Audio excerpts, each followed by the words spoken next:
Shalom pemirsa CBR Indonesia semua, dimanapun pemirsa sekalian berada. Senang sekali pada kesempatan yang indah kali ini, saya bisa berjumpa lagi bersama dengan pemirsa untuk membagikan perkabaran firman Tuhan yang terdapat dalam buku Agama yang Bersinar. Buku ini dituliskan oleh Nyonya Ellen G. White. Buku ini juga ditulis dalam bahasa jelas, sederhana, dan indah. Sifatnya memberikan petunjuk kepada orang yang mau belajar, pengharapan sejati bagi semua orang, dan juga kegembiraan kepada orang yang larut dalam kesedihan, dan kelegaan kepada yang letih. Nah, jadi buku ini ditulis menggunakan bahasa jelas dan sederhana, sehingga tidak peduli dari kalangan manapun, usia berapapun, ketika mereka atau kita membaca buku ini, maka kita akan gampang dan mudah untuk mengerti maksud dari yang terdapat di dalam buku ini, dan juga memiliki sifat yang akan memberikan petunjuk kepada setiap orang yang mau untuk belajar. Jadi ketika kita mempelajari buku ini, maka kita akan mendapatkan arahan-arahan bagaimana kita itu menjalani kehidupan kita agar bisa menjadi orang yang lebih baik setiap harinya. Pada kesempatan kali ini, bacaan akan saya bawakan terdapat di dalam halaman 168.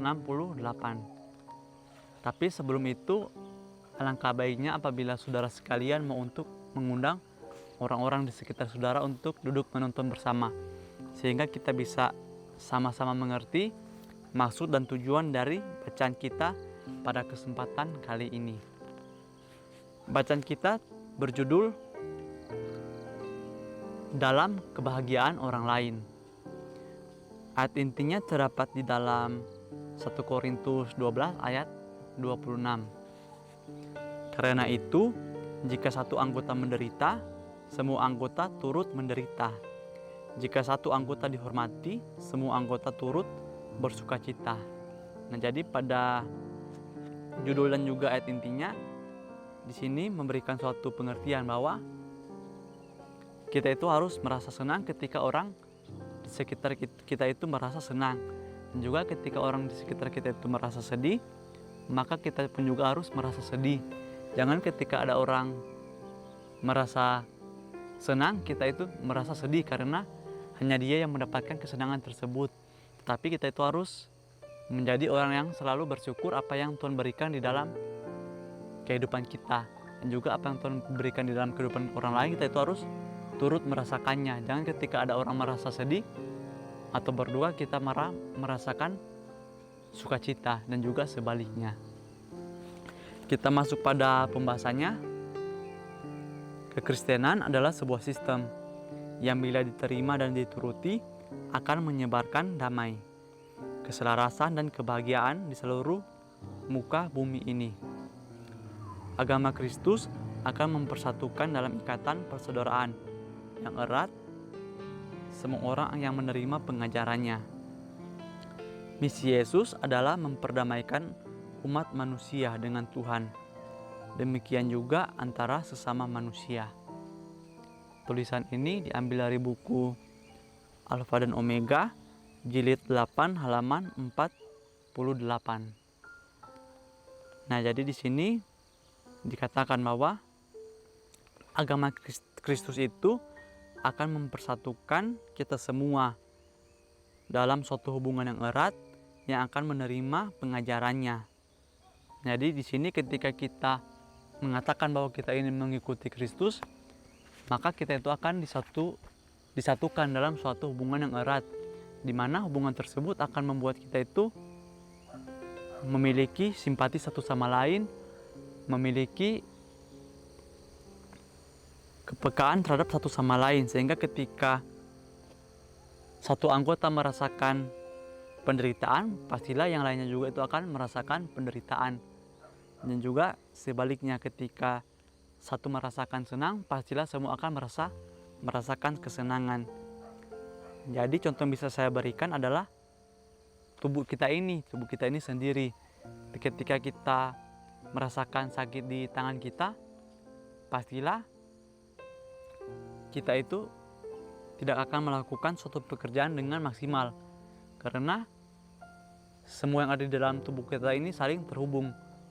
Begitu juga dengan penciuman kita, dengan mata kita. Ketika salah satu indera tersebut tidak berfungsi dengan baik, pastilah yang lainnya juga itu akan terpengaruh. Begitu juga dengan kehidupan sosial kita.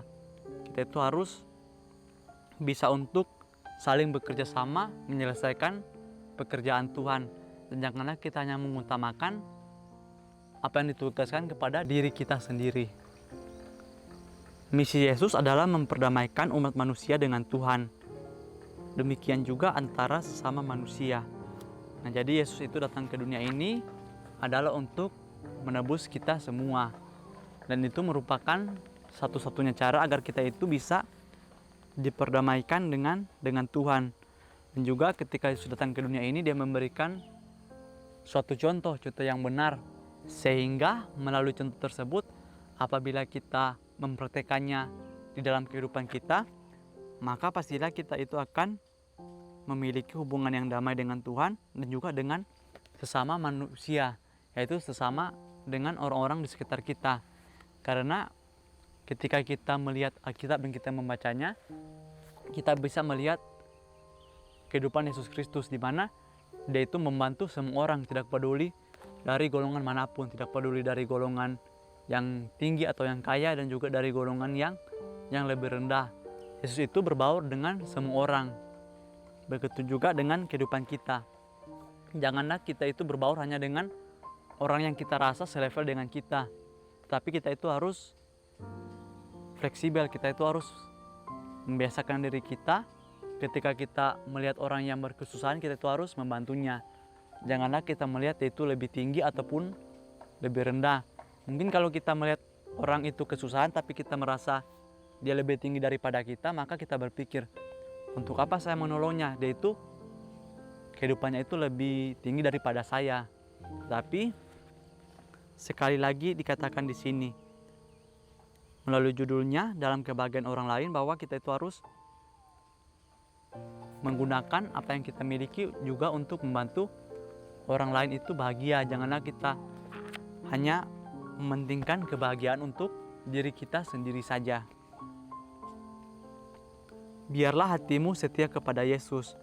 Meskipun Anda mungkin merasa bahwa Anda adalah yang terkecil dari semua orang kudus. Namun Anda adalah anggota tubuh Kristus. Dan melalui Dia, Anda dikenal semua agen manusianya, dan dengan keunggulan dan kekuatan kecerdasan surgawi. Tak satu pun dari kita hidup untuk dirinya sendiri.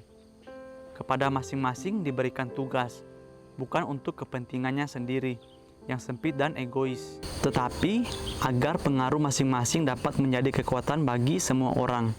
Tulisan ini diambil dari buku Testimonies for the Church, jilid 7 halaman 279.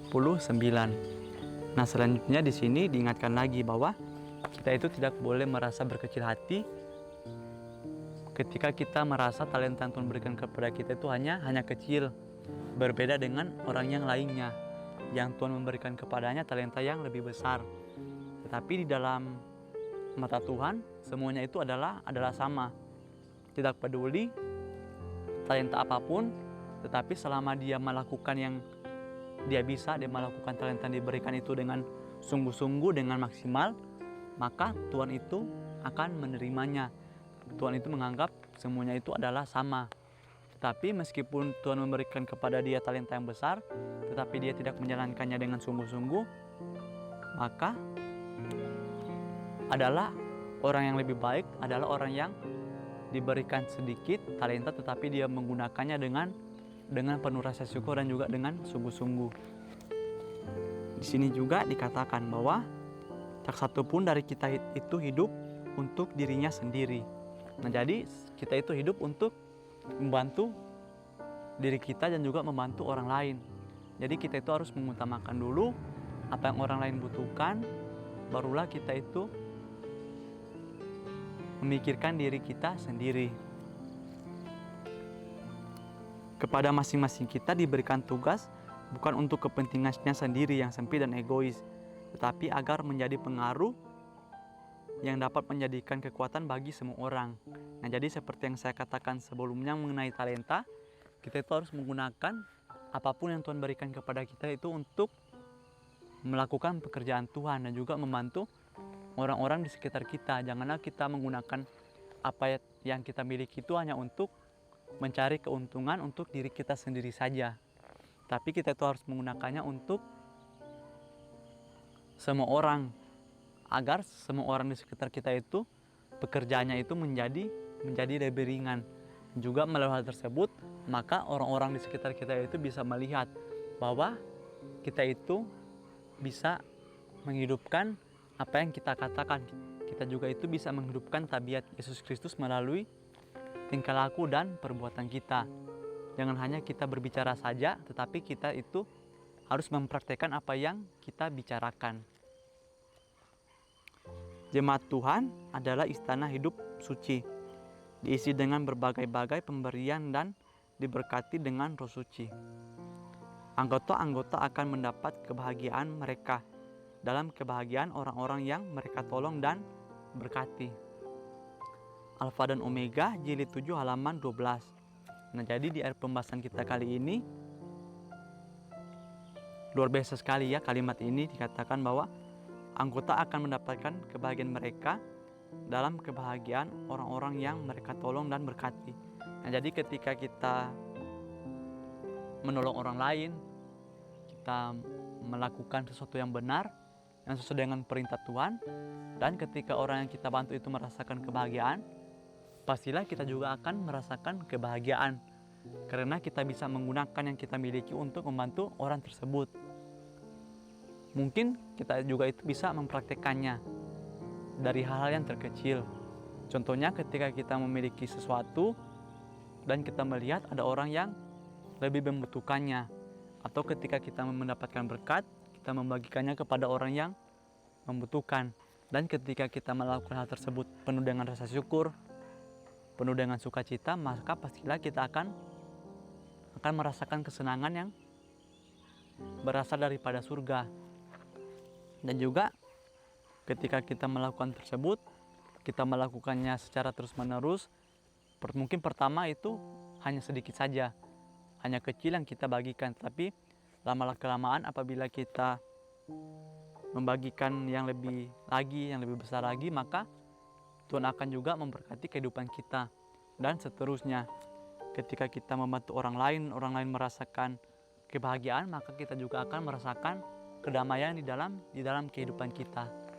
Mungkin ini saja yang bisa saya sampaikan pada kesempatan kali ini. Kiranya melalui pembahasan kita kali ini yang berjudul dalam kebahagiaan orang lain, kita itu bisa menjadi orang yang lebih peka lagi untuk membantu orang-orang di sekitar kita. Sampai bertemu lagi di pembahasan-pembahasan yang berikutnya. Saya bawa dalam nama Tuhan Yesus. Terima kasih. Amin. Tuhan Yesus memberkati.